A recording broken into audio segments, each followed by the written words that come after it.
नमस्कार दोस्तों, मैं हूं सुदेश। भारत के प्रवासी मजदूर इस समय एक अंतहीन राह पर हैं।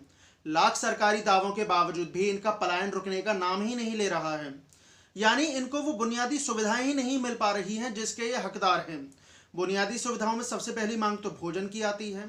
मजदूरों से बात करने पर पता चलता है कि जिन शहरों से आए हैं उनमें भोजन की सुविधा ही नहीं है, यानी इनको टाइम पर भोजन ही नहीं मिल पाता। और दूसरा, इनके लिए यानी अभी अपने गांव जाना चाहते हैं तो इनके लिए ट्रेन और बस की सुविधा ही ठीक प्रकार से नहीं हो पा रही है। लाख सरकारी दावों के बावजूद भी इनका पलायन रुकने का नाम ही नहीं ले रहा है। या तो ये अपने घर पैदल जाने को मजबूर हैं या फिर साइकिल, रिक्शा और तो और ट्रकों में लाद कर ले जाए जा रहे हैं। चाहे सरकार लाख दावे करे कि जो मजदूरों को सुविधाएं दी जा रही हैं वो पर्याप्त हैं, लेकिन जो लोग अपने गांव जा रहे हैं उनका यह कहना है कि सरकार की ओर से जो सुविधाएं मिलनी चाहिए यानी जिसके वो हकदार हैं वो उनको मिल ही नहीं पा रही। इसलिए इन्होंने अपने गांव जाना ही बेहतर समझा। अब आप इस तरीके से समझिए कि जहां पर ये काम करते थे वहां पर तो काम है नहीं और मकान मालिक द्वारा भी इन पर किराया देने के लिए दबाव बनाया जा रहा था। तो इन्होंने यही सोचा कि कैसे भी हो अपने घर पहुंचे, चाहे पैदल चाहे साइकिल पर। और हम कई वीडियो भी देख चुके हैं कि जिनमें साइकिल पर या फिर रिक्शा या फिर ऑटो, जिसके जरिए भी जो अपने परिवार के साथ जा रहा है वो जा रहा है अपने गांव, जो अकेले जा रहा है यानी कैसे भी करके वो अपने गांव ही जाना चाहते हैं। और इसके बावजूद भी सरकारी लाचारी ने इनकी पीड़ा को दोगुना कर दिया है। लॉकडाउन के दौरान होने वाला ये पलायन आम दिनों के पलायन से काफ़ी अलग है, क्योंकि ये शहरों से गांव की ओर हो रहा है। जानकार इसे रिवर्स माइग्रेशन कह रहे हैं। अब मान लीजिए जो फैक्ट्रियां बड़े शहरों में मौजूद हैं उनको चलाने के लिए मजदूर ही नहीं होंगे तो उनका संचालन ठीक प्रकार से होगा कैसे। सरकार चाहे लाख दावे करे, लेकिन असलियत ये है कि इन लोगों का बड़ी संख्या में पलायन रुकने का नाम ही नहीं ले रहा है। और अब तो इसमें राजनीतिक बयानबाजी भी सामने आने लगी है।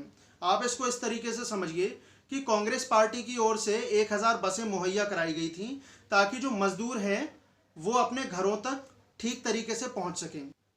हालांकि उत्तर प्रदेश सरकार ने फिटनेस समेत कई कारण गिना दिए और ये कहा कि करीब 400 बसें मानकों पर खरी ही नहीं उतर रही हैं। इसकी वजह से उसने सभी बसें वापस कर दी।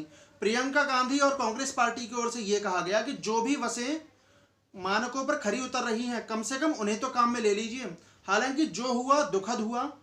इस मामले पर राजनीति नहीं होनी चाहिए थी, क्योंकि सबसे पहली प्राथमिकता मजदूरों को उनके घर पहुंचाने की होनी चाहिए थी। मैं सिर्फ ये कहना चाहती हूँ कि 17 तारीख को 500 बसें हमने गाजियाबाद बॉर्डर पे खड़ी की थी। अगर वो 500 बसें चली होती तो कम से कम 20,000 लोग घर सही सलामत पहुंच जाते। कल हमने 900 बसें, 500 बसें राजस्थान के बॉर्डर पर और राजस्थान यूपी के बॉर्डर पर और 300 से अधिक बसें, जिसकी पूरी टोटल संख्या 900 के करीब थी, हमने गाजियाबाद बॉर्डर पे, दिल्ली बॉर्डर पे हमने उपलब्ध कराई। अब अगर ये बसें चली होती तो कल 36,000 और आज 36,000 लोग अपने घर के लिए सही सलामत सुरक्षापूर्ण रवाना हो जाते। लेकिन हम इस राजनीतिक सिलसिले में उलझे रहे। उन्होंने कहा कि लिस्ट गलत है, कुछ ये हो रहा है, वो हो रहा है। बसें हमारी पहुंच गई हैं। कल 4 बजे से हमारी बसें बॉर्डर पे खड़ी थी। उनको आगे परमिट यूपी के, जहाँ पे उन्होंने कहा था कि यहाँ पे हमें गाजियाबाद और नोएडा में 2 पॉइंट्स दिए थे, यहाँ तक पहुँचाइए, वहाँ जाने का परमिट ही नहीं दे रहे हैं यूपी के अंदर। तो बसें खड़ी रहीं, आज भी खड़ी हैं। अब मैं सिर्फ ये कहना चाहती हूँ कि देखिए, 4 बजे 24 घंटे हो जाएंगे कि ये बसें उपलब्ध हैं।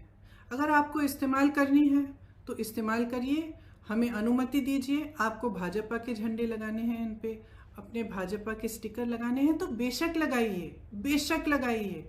आपको अगर कहना है कि आपने उपलब्ध कराई हैं तब भी कराइए, लेकिन इन बसों को चलने दें। क्योंकि जब तक हम इस राजनीतिक उलझन में पड़े रहे हैं ना, जब तक आप अजीब अजीब से बयान दे रहे हैं और तमाम इश्यूज उठा रहे हैं, तब तक हम कम से कम 92,000 लोगों को घर पहुंचा सकते थे, और वही 92,000 लोग आज धूप में चल रहे हैं, उनके तमाम मुसीबतों को झेलते हुए चल रहे हैं। तो मैं सिर्फ मुख्यमंत्री जी से ये आग्रह करना चाहती हूँ, हमारी बसें वहाँ पे 4 बजे तक खड़ी हैं, आपको इस्तेमाल करनी है तो आप हमें परमिट दीजिए, अनुमति दीजिए कि हम उनका संचालन कर सकें। अगर आपको नहीं इस्तेमाल करनी है तो भी कोई बात नहीं, हम उनको वापस भेज देंगे। हमने 3 दिन पहले भी वापस भेज दिया था 500 बसों को, हम वापस भेज देंगे। जिस तरह से हम लोगों की मदद कर रहे हैं, जिस तरह से हमारे लोग हर ज़िले में, हर शहर में, हमारे कार्यकर्ता प्रवासी भाई बहनों के और लॉकडाउन और महामारी से जो पीड़ित लोग हैं उनकी मदद कर रहे हैं, उस तरह से हम करते रहेंगे। हमें कोई परवाह नहीं है कि आपकी बसें हैं या हमारी बसें, हम सिर्फ एक सेवा भाव से मदद करना चाह रहे थे। हालांकि इतनी बड़ी संख्या में ये लोग यानी दिहाड़ी मजदूर शहरों से अपने गांव जा रहे हैं, ये अपने आप में बहुत दुखी करने वाली बात है। सरकार चाहे लाख दावे करे, लेकिन इनको वो बुनियादी सुविधाएं ही नहीं मिल पा रही हैं जिसके ये हकदार हैं। लेकिन जब इतनी बड़ी संख्या में इतना पलायन हो रहा है, इतनी बड़ी संख्या में लोग अपने गांव जा रहे हैं, तो उससे एक संकट और सामने आने की आशंका है। क्या जो गरीब राज्य हैं वो इतनी बड़ी संख्या को झेलने में सक्षम है? क्या ग्रामीण अर्थव्यवस्था इनको 2 वक्त की रोटी देने में सक्षम है? गांव में जो ज़्यादातर जो रोजगार होते हैं वो कृषि से ही जुड़े हुए होते हैं। अर्थव्यवस्था के आंकड़ों पर नज़र डालें तो भारत एक ग्रामीण देश है। 2011 के जनगणना के आंकड़े बताते हैं कि भारत की जो कुल जनसंख्या है उसकी 2/3 गांव में ही निवास करती है। नीति आयोग के आंकड़े बताते हैं कि ग्रामीण अर्थव्यवस्था राष्ट्रीय आय में 46% का योगदान देती है। लेकिन उसके बावजूद भी हमारे जो अन्नदाता हैं, हमारे देश के जो किसान हैं, उनकी क्या हालत है ये किसी से छिपी हुई नहीं है। आइए अब हम बात करते हैं कि आखिर कोरोना वायरस ग्रामीण अर्थव्यवस्था को किस प्रकार डैमेज कर रहा है। दरअसल जब सरकार ने लॉकडाउन लगाया था तो उसका इरादा था कि भीड़भाड़ वाली जगहों पर लोगों की आवाजाही या तो बिल्कुल बंद की जाए या फिर बहुत सीमित की जाए, जिनमें मंडियां भी शामिल हैं। अब इससे हुआ ये कि किसानों को अपनी फसल के सही दाम नहीं मिल पा रहे हैं, और दूसरा जो नई फसल की बुआई हो रही है उसमें भी उनको कठिनाई का सामना करना पड़ रहा है। अब देखिए, यहाँ पर परेशानी इस बात की भी है कि जितने लोग शहरों से गांव की ओर आ रहे हैं, क्या सरकार ये वादा कर सकती है कि जितने भी लोग आ रहे हैं उन सब की रोजी रोटी चलती रहेगी? क्या उन सभी लोगों को रोजगार दिया जा सकेगा? क्योंकि आज़ादी के 70 साल बाद भी उस तरीके की नीतियां नहीं बन पाई हैं जिससे ग्रामीण लोगों की परचेजिंग पावर बढ़ाई जा सके। ले देकर जो भी नीतियां बनती हैं वो सभी वोट बैंक को ध्यान में रखकर बनाई जाती हैं। हालांकि सवाल कई हैं। सवाल ये भी हैं कि जो ट्रेनें अब चलाई जा रही हैं मजदूरों को उनके घर पहुंचाने के लिए, वो पहले चलाई जानी चाहिए थी, ताकि लोग जगह जगह पैदल या फिर ट्रकों में लाद कर जाते हुए नहीं दिखाई देते। इसके अलावा सवाल लॉकडाउन को लेकर भी है।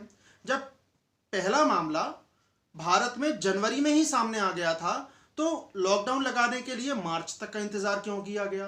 क्यों जो बाहर से जो लोग आ रहे थे उनको अपने देश में आने की अनुमति दी गई?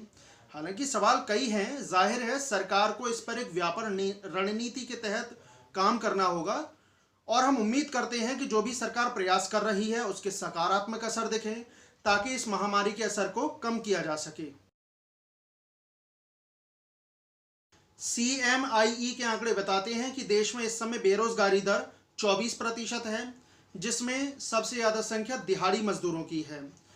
भारत में करीब 90% लोग असंगठित क्षेत्र में काम करते हैं। जहां पर ये लोग काम करते थे वहां पर अब काम है नहीं, इसलिए इन लोगों के पास केवल अपने घर जाने के अलावा और कोई चारा ही नहीं है। भारत सरकार के पास भी ये मौका है कि वो अब अपना ध्यान ग्रामीण स्तर पर फोकस करें। गांव के लेवल पर जो भी उद्योग हैं उनको आर्थिक सहायता देकर बढ़ावा दिया जाए, ताकि गांव में पर्याप्त रोजगार पैदा किए जा सके, जिससे ग्रामीण स्तर पर परचेजिंग पावर को बढ़ाया जा सके। इस समय लगभग पूरे विश्व में एक बड़ी आबादी भुखमरी की कगार पर है, जिसके लिए भारत एक बड़ी भूमिका निभा सकता है। भारत सरकार को चाहिए कि जहां पर दूसरे दलों की सरकारें हैं उनको भी पर्याप्त मात्रा में आर्थिक सहायता दी जाए, ताकि भारत सरकार पर राजनीति करने का आरोप न लगे। भारत सरकार को चाहिए कि वो प्रधानमंत्री ग्राम सड़क योजना, प्रधानमंत्री ग्रामीण आवास योजना और मनरेगा जैसी योजनाओं का बजट बढ़ाकर दोगुना करे और कुछ ऐसी नीतियां बने। सबसे पहले तो जो नीतियां बने वो वोट बैंक को ध्यान में रखकर नहीं बननी चाहिए।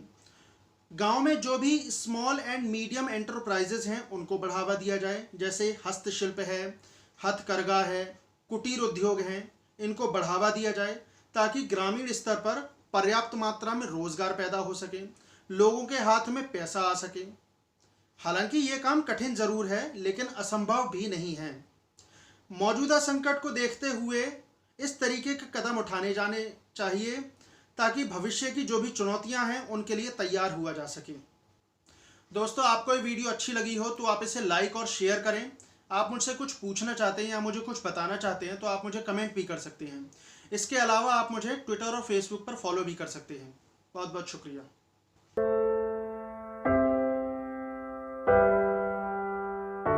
हमारे घरों में भी बच्चे होते हैं जो हमसे प्यार दुलार की आस करते हैं। हमारा भी जीवन साथी है जिसको हमारे ड्यूटी से घर आने का इंतजार होता है। हमारे घर में भी एक बूढ़ी माँ है जिनके लिए आज भी हम ही आंखों के तारे हैं। लेकिन हम हमारे घरों में नहीं हैं। आपकी सुरक्षा में कोई कसर न रहे इसलिए हम अपने प्रियजनों से दूर हैं। हम में से ही कुछ तो अब इतने दूर जा चुके हैं कि वो वापस अपने घरों को लौट भी नहीं पाएंगे। हमें गर्व है हमारे कंधों पे मुंबई शहर के नागरिकों की सुरक्षा की जिम्मेदारी है। हमारे जज्बे और बलिदान को व्यर्थ न जाने दे। इस संकट के समय में आप घर पे रहे, सुरक्षित रहे।